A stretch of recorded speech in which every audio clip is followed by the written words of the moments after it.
នៅក្នុងវីដេអូមុនបងប្អូនប្រកាសជាធ្លាប់បានឃើញចាពីរបៀបនៃការ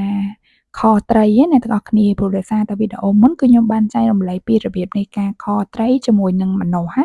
អញ្ចឹងថ្ងៃនេះគឺមកចាត្រីទៀតហើយចាដោយសារតែមុខម្ហូបមួយមុខនេះគឺជាចំណូលចិត្តរបស់គ្រួសារខ្ញុំជាពិសេសគឺកូនប្រុសខ្ញុំតែម្ដងដោយសារតែសាច់ត្រីក៏ជាប្រភពនៃវីតាមីនដែលជាអាហារមួយដែលល្អសម្រាប់សុខភាពណាចាញ៉ាំច្រើនទៅក៏ចាមិនជាបញ្ហាអ្វីដែរគឺសាច់ត្រីគឺល្អខ្លាំងមែនទែននៅពេលដែលយើងយកវាមកខបែបនេះគឺកាន់តែមានរសជាតិឆ្ងាញ់ខ្លាំងអញ្ចឹងថ្ងៃនេះគឺខ្ញុំមានជាមួយនឹងត្រីឌៀបណាចាសម្រាប់ត្រីឌៀបហ្នឹងមានទម្ងន់ប្រហែលជាង1គីឡូដែរចាគឺខ្ញុំជ្រើសរើសយកក្បាលមកខម្ដងដោយសារតែក្បាល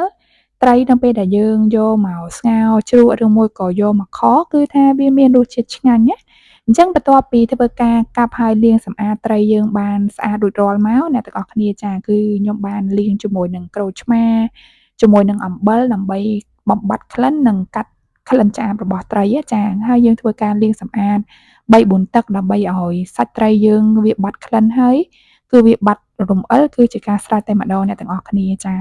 អញ្ចឹងឥឡូវបន្ទាប់ពីធ្វើការលាងសម្អាតហើយខ្ញុំក៏ធ្វើការស្រង់ត្រីយើងដាក់មួយឡែកសិនណាអ្នកទាំងអស់គ្នាបន្ទាប់មកគឺខ្ញុំមានជាមួយនឹងចាប៉េងប៉ោះហ្នឹងគឺខ្ញុំរើសយកផ្លែប៉េងប៉ោះដែលរាងមិនទុំខ្លាំងពេកហើយក៏មិនខ្ចីដែរមិនល្មមណាដោយសារតែប៉េងប៉ោះដែលវាមានពណ៌សម្បុរបែបនេះគឺវាមានរសជាតិជូរអែមឆ្ងាញ់ពេលដែលយើងរមាស់នៅក្នុងខទៅវាកាន់តែបង្កើនរសជាតិខយើងឲ្យកាន់តែមានរសជាតិឆ្ងាញ់ខ្លាំងមួយបែបទៀតណាអ្នកទាំងអស់គ្នាអញ្ចឹងសម្រាប់ប៉េងប៉ោះក្រោយពីធ្វើការលាងសម្អាតហើយខ្ញុំគ្រាន់តែធ្វើការពុះចាជ្រៀកជាចំណិតរាងល្មមមកគឺជាការស្រេចហើយអ្វីដែលខ្ញុំតែងតែញ៉ាំជាមួយនឹងខខ្វះអត់បានអ្នកទាំងអស់គ្នាគឺស្វាយខ្ចីតែម្ដងដោយសារតែស្វាយខ្ចីគឺយើងញ៉ាំជាមួយនឹងខអ្នកទាំងអស់គ្នាមិនដឹងថាវាបែបម៉េចគឺមានរសជាតិឆ្ងាញ់ខ្លាំងមែនទែនណាបើថាខយើងផ្សំរសជាតិឆ្ងាញ់មួយបែបហើយពេលដែលយើងដាក់ជាមួយនឹងស្វាយខ្ចីបន្ថែមទៀតទៅវាកាន់តែធ្វើឲ្យខហ្នឹងមានរសជាតិឆ្ងាញ់ពេលខ្លះញ៉ាំលេងៗណាអ្នកទាំងអស់គ្នាបាយ2 3ចានអត់ដឹងខ្លួនទេណាសម្រាប់មុខម្ហូបមួយមុខនេះអញ្ចឹងបន្ទាប់ពីធ្វើការឈូសស្វាយយើងបានរួចរាល់ហើយខ្ញុំក៏មកចាចិញ្ច្រាំជាមួយនឹងខ្ទឹមសអ្នកទាំងអស់គ្នាប្រហែលជាមួយមើមចាដើម្បីទុកធ្វើការខត្រីយើងតែម្ដងចាអញ្ចឹងយើងចិញ្ច្រាំវាឲ្យរាងម៉ដ្ឋបន្តិចមកបន្ទាប់មកគឺយើងចាធ្វើការចម្អិនខត្រីយើងតែម្ដងអញ្ចឹងពីរបៀបនៃការធ្វើហ្នឹងក៏វាមិនខុសពីចាខត្រីនៅក្នុងវីដេអូមុនដែរគឺវាសាមញ្ញហើយគ្រឿងទេសហ្នឹងក៏មិនខុសគ្នាដែរគឺដូចតែគ្នាទេអ្នកទាំងអស់គ្នាគ្រាន់តែថាយើងអាចខុសគ្នាពីប្រភេទត្រីឬមួយក៏ប្រភេទបន្លែដែលយើងផ្សំនៅក្នុងខនេះណាអ្នកទាំងអស់គ្នាដោយសារតែអ្នកខ្លះក៏គាត់ចូលចិត្តខត្រីជាមួយនឹងទឹកអំពៅឬមួយក៏ម្នាស់ឬមួយក៏ប៉េងប៉ោះជាដើមឬមួយក៏អ្នកខ្លះគឺគាត់អត់មានបន្ថែមបន្លែទេគាត់ចូលចិត្តខជាមួយនឹងសាច់ត្រីសុទ្ធតែម្ដងណាអញ្ចឹងឥឡូវបន្ទាប់ពីគ្រឿងផ្សំជាមួយនឹងសាច់ត្រីយើងបានលាងសម្អាតត្រៀមរួចរាល់ហើយឥឡូវខ្ញុំមកធ្វើការខតែម្ដងអញ្ចឹងចាយើងគ្រាន់តែដាក់ខ្លាញ់ចូលទៅហើយយើងបន្ថែមជាមួយនឹងស្ករត្នោតធ្វើការលីងស្ករយើងឲ្យឡើងចាក្រហមក្លិនឈ្ងុយល្អយើងបន្ថែមជាមួយនឹងខ្ទឹមចិញ្ច្រាំសចូលទៅបំពងឲ្យវាឡើងក្រហមហើយយើងមានជាមួយនឹងគ្រឿងផ្សំចាដូចជាទឹកត្រីចាហើយជាមួយនឹងទឹកស៊ីអ៊ីវដើម្បីបន្ថែមពណ៌ឲ្យខយើងវាឡើងពណ៌ល្អចាអញ្ចឹងបន្ទាប់មកយើងមានជាមួយនឹងអំបិលបន្តិចប៊ីចេងបន្តិចមកហើយនឹងធ្វើការដាក់សាច់ត្រីយើងចូលតែម្ដងអ្នកទាំងអស់គ្នាហើយសម្រាប់សាច់ត្រីហ្នឹងគឺយើង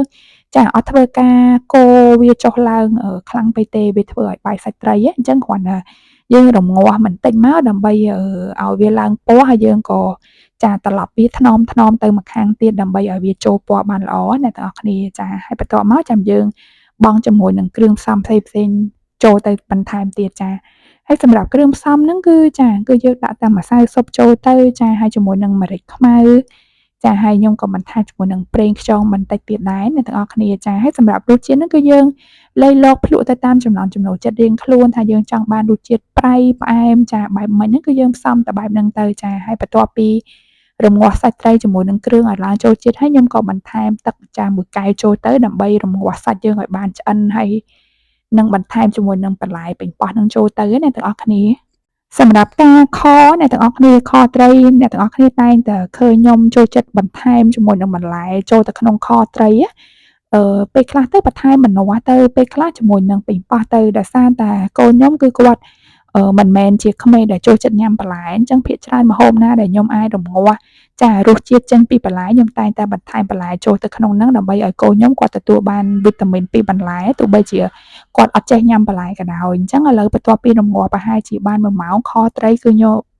បានវារៀងខាប់ទឹកបន្តិចហើយពណ៌ហ្នឹងក៏ល្អដែរអញ្ចឹងឥឡូវយើងគ្រាន់តែដួសដាក់ចានបន្ថែមជាមួយនឹងស្លឹកខ្ទឹមនិងហើយម្ទេសចាហើយនឹងស្វាយខ្ចីចូលគឺរួចស្រេចតែម្ដង